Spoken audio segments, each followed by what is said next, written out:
Bonsoir à tous et bienvenue sur TV7 dans votre émission le 19h Sport Top Rugby en partenariat avec l'Union Bordeaux-Bègles. On va revenir sur la belle victoire de l'UBB à Chabandelmas face au Racing 92 avec Mathieu Dalzovo. Bonsoir Mathieu. Bonsoir Dorian. Et notre invité ce soir, il s'agit de l'entraîneur de la défense Christophe Lossuc. Bonsoir Christophe. Bonsoir. L'actualité du jour, c'est cette image selon le journal Sud-Ouest. Bien sûr, le 3/4 centre de l'UBB, Yorem Moefana, aurait prolongé pour 3 saisons avec l'UBB. On rappelle qu'il est en fin de contrat avec le club. Christophe, vous dites ce que vous voulez, etc. Mais c'est vrai que c'est un sacré joueur. On sent que depuis 2 saisons, Yorem Moefana retrouve un petit peu le niveau qu'on avait découvert avant le Covid. C'est vrai qu'il avait une petite période un peu délicate et là, il est très précieux dans votre jeu. Si c'est avéré qu'il a prolongé, c'est une très bonne nouvelle pour le club, c'est évident. C'est quelqu'un de très sympa en plus, de vraiment impliqué dans la vie du club, qui s'investit tout le temps, qui est un gros défenseur, un bon joueur, qui a beaucoup d'impact physique, qui amène beaucoup à cette équipe. Donc si c'est le cas, c'est vraiment une bonne nouvelle. Avec un bon duo, avec notamment Nicolas Deporté. On va regarder tout de suite, Mathieu, le résumé du match face au Racing 92 et cette belle victoire. Et gros défenseur, puisqu'on a un entraîneur de la défense aussi avec nous, Christophe Lossuc. On va évidemment revenir sur cette soirée de folie, quand même, parce que c'est vrai que pour tout amateur de rugby, on s'est régalé, d'autant plus qu'en signant l'Union Bordeaux-Bègles qui fait le jeu et qui inscrit 8 essais. On va voir surtout cette entame parfaite, Christophe. 4 essais en 20 minutes. C'est l'entame idéale pour l'Union Bordeaux-Bègles, où il y a quelques points à redire. Il y a eu quand même 3 points inscrits au départ par les Racingais. Il y a une très belle prestation. On le voit à l'image. Nos attaquants ont vraiment surclassé la défense et très rapidement battu la défense du Racing. On a eu peu de possession, on a marqué très vite. C'est assez rare pour le souligner. C'est vrai que sur le match, on est pratiquement à 40% de possession. C'est le Racing qui a tenu le ballon beaucoup plus que nous, mais je dirais la qualité individuelle de nos 3 quarts notamment a fait la différence. Même si il faut aussi rendre hommage aux avants, il y a eu une qualité de conquête en touche qui a été bonne. On a bien défendu sur lancé adverse. Il y a eu beaucoup de bonnes chances sur ce match, mais c'est vrai que quand on voit l'écran, on a quand même des joueurs qui ont beaucoup de talent, et si on leur laisse autant d'espace que ce qu'a fait la défense du Racing, ils l'ont payé cash. Et voilà, ça, on est un peu habitué à ce genre de prestations de la part de nos 3 quarts aussi. Le Racing qui laisse des espaces, c'est pas pour rien. Vous avez su les fixer aussi, et on a vu que dans le jeu dans l'axe, parfois il y avait des brèches qui s'ouvraient, donc il y avait cette volonté de les balayer et puis d'ouvrir des brèches dans l'axe. Je trouve qu'ils étaient très serrés, leur défense était très serrée, mal organisée. Il y a eu 2 coups de pied, 2 fois où le R2, leur deuxième rideau est complètement absent. On le voit sur l'essai de Mathieu Jalibert, alors que leur défense est en place, mais il n'y a personne qui couvre cette zone. Il y a une autre fois, pareil, où Damien Penaud fait une passe au pied à Louis Bilbaré, ou pareil, je ne sais pas où est leur champ arrière. Je crois qu'il y a eu... non, je ne suis pas là pour critiquer un peu le jeu de l'adversaire, mais ils nous ont laissé beaucoup trop d'espace par rapport à la qualité de nos joueurs. Voilà. On voit évidemment beaucoup de vitesse dans les transmissions, dans les renversements de jeu, tout le jeu offensif qui se met en place. C'est encore plus rapide que le jeu de l'année dernière. Vous avez gagné en vitesse, vous trouvez, offensivement, ou pas spécialement? Non, je pense pas. Je pense qu'il y a peut-être encore plus d'automatisme entre ces joueurs. Ils ont une année de plus ensemble. C'est un effectif qui est encore jeune, parce que quand on voit Louis Bilbaré, il ne faut pas oublier qu'il a juste 20 ans ou 21 ans. Donc c'est... Non, Nicolas Deporter aussi. Donc c'est des jeunes joueurs qui vont encore continuer à progresser. La marge de progression d'un joueur, on peut espérer progresser jusqu'à 30 ans, donc elle est quand même assez importante pour ces joueurs-là, et collectivement aussi, plus ils auront d'automatisme, plus ils vont être habitués à se retrouver, plus ils seront efficaces. On a vu aussi, Christophe, toute la palette offensive, des essais après des touches, après du jeu dans l'axe. On voit aussi effectivement les récupérations sur des fautes adverses. C'est peut-être là-dessus que l'UBB a évolué, à être plus tueur sur les fautes adverses. Comme on l'a vu là, de chaque... On a toujours été une équipe très dangereuse sur contre-attaque et sur turnover. Je trouve que sur ce match, on a été quand même relativement faible. On a été très faible sur le nombre de rucks contestés. On est plutôt une équipe d'habitude qui est efficace, qui pose des problèmes sur les rucks défensifs. Là, on a été très faible dans ce secteur-là. On a beaucoup plaqué, très peu contesté, très peu récupéré de ballons. Il y a eu quand même un ballon récupéré qui amène la pénalité. Un ballon récupéré qui est très important sur notre ligne par Juan Warsburg, qui amène la pénalité vite jouée par Max Loukou, où on marque. Donc ça, c'est un bon exemple. On en a eu quand même un peu. Il y a une très bonne contre-attaque aussi qui est initiée par Romain Bureau suite à un bon premier jeu au pied, un ballon mal rendu par les Racimènes. Il y a une très belle contre-attaque derrière qui nous a amené un des premiers essais aussi, le 3e ou 4e. Et je trouve qu'on a été faible sur la zone de ruck. On ne s'est pas assez procuré de turnover par rapport à ce qu'on fait d'habitude. Je crois qu'il y a eu 100, on est à presque 200 plaquages. Il y a eu presque 130 rucks pour le Racing. On en a eu à peine 50 pour nous. Donc on n'a pas été efficace. Sur 150 rucks pour le Racing, on a récupéré 3 ou 4. Donc c'est pas des ratios qui sont satisfaisants. Pas assez en tout cas pour aller à Toulouse. On en reparlera tout à l'heure, hein, Christophe, parce qu'il y aura du boulot pour vous aussi. Parlez-nous aussi du jeu sans ballon. Les Racingmen ont pointé ça du doigt en disant voilà, les Bordelais nous ont fait mal sur le jeu sans ballon, le surfing.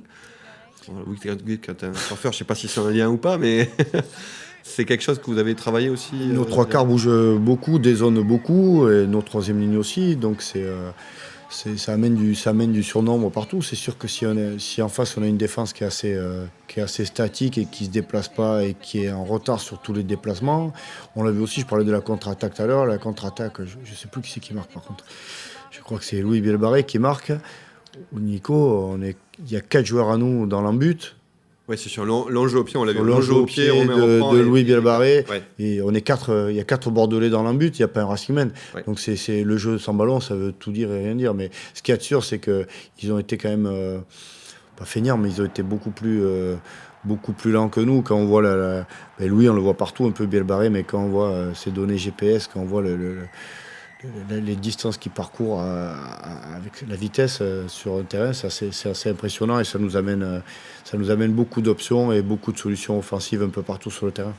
Donc on voit effectivement les essais qui s'enchaînent et puis on va arriver sur le dernier quart d'heure. Donc ce bonus offensif, vous avez pu le conserver tout de même. Est-ce que vous avez eu peur de le perdre et que pense l'entraîneur de la défense que vous êtes des 3 essais encaissés dans le dernier quart d'heure, hein? C'est un relâchement C'est un peu tout. Je crois qu'on a beaucoup défendu, on y a laissé des plumes. Et il y a 2 cartons, on finit à 13. Donc il était temps que ça s'arrête parce qu'on finit à 13 contre 15. Mais suite à ces 2 essais consécutifs, il y en a un qui suit sur le coup d'envoi qui suit. On a 2 grosses fautes de défense, on prend 2 essais. Et là, on a un peu tremblé parce qu'on voyait revenir le scénario qu'on a connu récemment contre le Stade Français où on s'est un peu relâché, où on a pris un essai à la 80e minute. Donc là, on a su le conserver, mais je dirais que la leçon du Stade Français n'a pas forcément fonctionné parce on s'est auto-sanctionné déjà par notre indiscipline, hein, parce que finir un match comme ça à 13... il y a 13 pénalités contre vous, je crois aussi. Beaucoup de pénalités, on a été très sanctionnés. Plus que le Racing en tout cas. Beaucoup plus que le Racing, 13, mais à un moment donné, il y avait 12 pénalités à 4, donc l'arbitre a un peu compensé sur la fin de match, mais il y avait 12 pénalités à 4, donc on a été très sanctionnés. Il y a la blessure d'Adam Coleman pendant l'échauffement du match, donc c'est-à-dire qu'on ne pouvait pas changer, donc on a fini avec les 2 deuxièmes lignes, on fait 80 minutes, donc c'est un coaching assez important qui était prévu, qui n'a pas pu se faire, plus un carton rouge, un carton jaune, donc il était temps que ça s'arrête, surtout face à la qualité des Racingmen aussi, parce qu'on a vu Tussova nous a fait quand même du mal. Ils ont quand même Le Garec, ils ont quand même des joueurs qui sont dangereux. Et la fin du match, c'était assez compliqué. Ouais. On voit effectivement les derniers essais du Racing. Ça nous rappelle effectivement qu'à top 14, le moindre relâchement se paye cash. Quoi. Ouais. Même quand on pense que le match est terminé. Ouais, c'est une belle leçon. Surtout là, avec ce type d'arbitrage, je trouvais que c'était un arbitrage qui était très regardant sur la défense et qui laissait beaucoup de latitude aux attaquants, et on l'a vu, c'est l'impression que c'est comme au basket, l'équipe qui a le ballon, elle peut marquer pratiquement à chaque fois, donc c'est ce genre de match, il faut quand même avoir beaucoup d'avance. Je crois qu'on était à 7-2 en essai, on finit à 8-5, donc tout peut tourner très vite. Ouais. Victoire finale quand même 52-34 avec 8 essais inscrits effectivement, et ce bonus offensif. Très bon score pour l'Union Bordeaux. Juste un mot avant de parler de Toulouse avec vous, Christophe. Il y a eu un essai marqué sur ballon porté de Damien Penaud. Ouais. Comment ils ont pris les avants, cet essai de Damien Penaud qui marque déjà partout? Moi, je serais à leur place, j'aurais été énervé. J'espère qu'ils vont lui faire payer dans la semaine. Je sais pas, non, ça fait partie. Les ailiers viennent souvent finir les ballons portés. C'est un peu dégueulasse pour les avants, mais bon, il est là, il est venu dernier, il a pris le ballon, il a marqué. Donc il a récompensé le travail des avants. Il a un physique de troisième ligne quand même, plus que Louis. Je pense que là, n'importe quel 3 carrés aurait marqué dans cette position. Donc, voilà. Il n'y a plus qu'à. C'est bien qu'on marque sur ballon porté aussi. On a vu Romain Latera de prendre par le cou en disant pour la prochaine Ouais, fois. c'est la dernière, voilà. je pense que. Ouais, il a marqué un triplé tout comme Louis Bilbaris sur cette rencontre. On va regarder le résultat, classement et la prochaine journée, et bien sûr, de ce top 14 avec 2 défaites à domicile pour Montpellier, le Stade Français Paris. Sinon, c'est que des victoires à domicile comme pour La Rochelle. Le classement, on regarde dans quelques instants où pour l'instant vous êtes deuxième à 3 points de Toulouse. Ce sera votre prochain adversaire, le Stade Toulousain. Avant de parler de ce match choc face au Stade Toulousain, quel est votre regard déjà sur ces 4 premières journées de top 14? On voit certaines équipes qui commencent à se dessiner, mais on voit que par exemple Vannes peut réussir à remonter. C'est très serré encore une fois ce championnat. C'est très serré, c'est trop tôt pour déjà tirer des enseignements. Ce qu'on voit, c'est les Toulousains, eux, ils sont capables de gagner déjà 2 fois à l'extérieur. C'est la seule équipe qui a déjà gagné 2 fois à l'extérieur, donc ça pour eux, c'est quand même de très bon augure pour la suite. Ils sont capables de faire tourner, d'avoir mis 10 joueurs au repos pour aller à Montpellier et de quand même gagner. Donc c'est ils affichent, je dirais, ce que l'on sait tout, que c'est le grand favori de cette compétition. Et dès le début de cette compétition, je dirais, ils ont mis les pendules à l'heure. Après, tout le monde est un peu dans le même panier. Nous, on a 10 points, mais ça va venir. On a reçu 2 fois, on a 2 bonus. On pourrait être mieux, mais on n'a rien fait. Je dirais, tant qu'on n'a pas gagné dehors, tant qu'on n'est pas vraiment positif au classement britannique, rien n'est fait. Là, à l'heure actuelle, ça dépend surtout de combien de fois on a reçu, combien de fois on s'est déplacé, rien n'est fait, c'est trop tôt. Vannes, ils ont gagné, ils ont perdu le premier match contre Toulouse, mais ça ne sera pas les seuls à perdre à domicile contre Toulouse, donc faut pas leur tirer dessus et les condamner trop tôt non plus, leur montrer contre une belle équipe de Lyon. Donc ça sera comme tous les ans, un championnat très serré pour les places du haut. Rappelez-vous, nous, l'an dernier, jusqu'à la dernière journée, on a bataillé pour être 3e, on pouvait encore être 5e, on pouvait, à 4 journées de la fin, on pouvait encore être 7e. Donc, c'est tous les ans, c'est un championnat où la dernière journée, il y aura des places qualificatives pour des places en demi à aller chercher, des barrages à domicile et aussi des places de barragistes en bas et des places de relégation. Donc, tous les ans, on est habitué à un championnat aussi homogène, aussi serré, et c'est ce qui le rend un peu passionnant aussi. En rentrant dans le chapitre Toulouse, maintenant c'est votre prochain match dimanche soir. Comment se passe une semaine d'entraînement pour l'entraîneur de la défense avant d'affronter Toulouse? C'est compliqué. C'est la pire semaine peut-être, non? C'est la pire semaine, non. Les Toulousains, on sait parfaitement ce qu'ils vont faire, on sait parfaitement comment ils vont jouer, mais ils le font de manière très efficace. Donc il n'y a rien à inventer de spécial et il faut être efficace dans tout ce qu'on va faire. On a su le faire. L'an dernier, au match à Toulouse, on avait fait une belle performance pendant 65 ou 70 minutes. On s'était un peu écroulé à la fin. On avait fait une très belle première mi-temps au mois de mute. On s'était écroulé aussi en deuxième mi-temps. Et là aussi, il était temps que ça s'arrête parce que le match avait tenu à un fil, à une dernière sanction sur une pénale touche. Et ça avait été très très chaud. La finale, on s'est complètement écroulé dès le départ. Donc là, on ne va pas revenir là-dessus. Donc tout ce qu'ils font, c'est bien fait. C'est fait avec de la puissance, c'est fait avec de la vitesse, c'est fait avec de la justesse technique. Donc si on les regarde, si on subit, si on n'est pas bon en conquête, si on est déficient dans n'importe quel des secteurs, on le perd à cash. Ça fait des décennies que le Stade Toulousain remporte des titres, domine. Ils vous surprennent encore les Toulousains. On les connaît, on les connaît, et pourtant ils sont toujours là. Je suis pas d'accord avec toi. Les décennies, franchement, les Toulousains, ils étaient prenables. Ils gagnaient souvent. Ils étaient souvent prenables. Là, ils ont quand même une génération qui est bien au-dessus. C'est la meilleure. C'est la meilleure que j'ai jamais vue. Vous honnêtement. l'avez affronté en tant que joueur, en tant qu'entraîneur. J'ai affronté les Toulousains depuis tout le temps en tant que joueur, entraîneur. Il y avait quand même des opportunités. Là, ils ont quand même une génération qui laisse pas passer grand-chose, qui laisse pas traîner grand-chose. Non, honnêtement, j'ai rarement vu une équipe dominer déjà autant le championnat. Même les périodes, je dirais, où d'autres clubs ont eu des hégémonies, c'était pas aussi important que Toulouse. Pour moi, c'est la plus belle équipe que j'ai vue dans le championnat de France et au niveau européen depuis que je suis dans le rugby. Une petite revanche quand même sur la finale ou pas du tout? Vous en parlez entre vous? On n'a pas vu les joueurs encore. On reprend demain. Forcément, les joueurs, ils ont ça dans un coin de la tête. Après, faut passer à autre chose. Il ne faut pas y aller avec des complexes. Ça serait la première des erreurs, c'est d'y aller avec des complexes. Il faut y aller pour faire un gros match de rugby parce que pour ne pas être ridicule, il faudra faire un gros match de rugby parce que je pense que s'ils ont les moyens de nous humilier, ils ne nous rateront pas. Un dernier mot sur le Stade Toulousain. Il n'y aura pas Antoine Dupont, bien sûr. Ce sera sûrement Paul Graou qui sera au poste de numéro 9.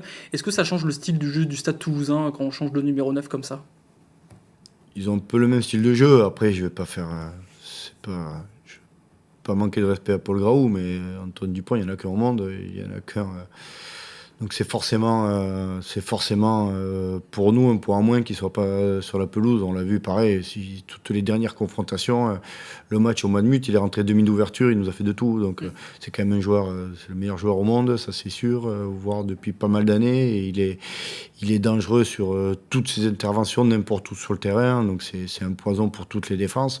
Et Paul Graou est un peu dans le même style. Et en tout cas, le système de jeu toulousain est carrément le même, que ce soit Paul Graou ou même là, le petit japonais, il a fait un bon match aussi, je ne sais plus son nom.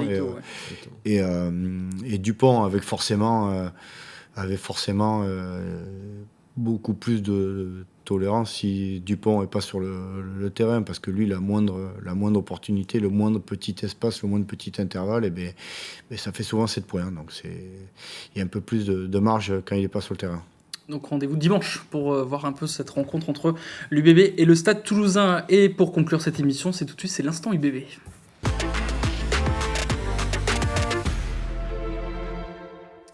L'instant UBB, c'est une nouvelle rubrique que nous avons lancée cette saison. C'est pour mieux connaître un peu nos invités de la part des supporters, pour mieux connaître un peu vos activités peut-être en dehors du rugby. Et on va commencer avec Mathieu, avec une première question. Vous connaissez la chanson Surfing USA, mais là c'est Surfing UBB parce qu'on connaît votre passion pour le surf. Peut-être que certains la découvrent aujourd'hui. À quand elle remonte d'ailleurs cette passion pour le surf, Christophe ? Vous êtes né quasiment dans l'océan. Je suis né au bord de la mer, donc dès que j'ai pu... c'était nouveau à l'époque. Moi j'ai commencé le surf dans les années... début des années 80, c'était quand même très rare. Il y avait peu de planches à l'époque, c'était compliqué. C'était compliqué pour les petits gamins. On avait des grosses planches trop grosses, on n'avait pas de combi parce qu'on n'avait pas de combi à notre taille. Donc c'était un peu compliqué, mais je suis rapidement tombé dedans, à 10 ans peut-être, je ne sais plus. Quelle est la plus belle plage du monde pour vous ? Je ne veux pas être chauvin à dire... Un canot. Je ne veux pas être chauvin, non. Il y a beaucoup de belles plages, il y a beaucoup d'endroits fantastiques pour faire du surf au monde. Quel est le meilleur joueur avec qui vous avez joué ? De rugby ? De rugby, ouais. C'est compliqué ça, hein. C'est compliqué, le meilleur joueur avec qui j'ai joué. Celui qui vous a le plus impressionné peut-être aussi ou J'ai eu quand même la chance de jouer avec beaucoup de grands joueurs, honnêtement. Puis après, d'un poste à l'autre, j'ai joué avec des... Le premier qui arriverait là, oui. Moi j'ai adoré, j'ai joué peu avec lui parce que j'étais en fin de carrière, c'est Aaron Modger qui était le centre des All Blacks, qui était quand même qui était aussi en fin de carrière, donc j'ai pas connu le grand Aaron Modger, je pense, mais c'était au Leicester, c'est ça ? C'était à Leicester, en Angleterre, et c'était un joueur, j'ai rarement vu un joueur d'une telle facilité, une telle aisance technique que lui. Ça me viendrait parce qu'en plus c'est vraiment un beau joueur élégant. Classe en dehors du terrain, sur le terrain. Je peux jouer avec lui, mais je n'oublie certainement, mais c'est un joueur qui m'a vraiment impressionné. Ouais. Vous avez toujours joué au rugby, votre passion c'est le surf aussi. Est-ce qu'il y a quand même un autre sport, un autre moment sportif qui vous a procuré de l'émotion en tant que supporter cette fois-ci ? Est-ce qu'il y a un moment... En tant que supporter... Ça peut être un match de foot ou voilà, quel est le premier, 98 ou... Non, je suis un moment de rugby alors peut-être.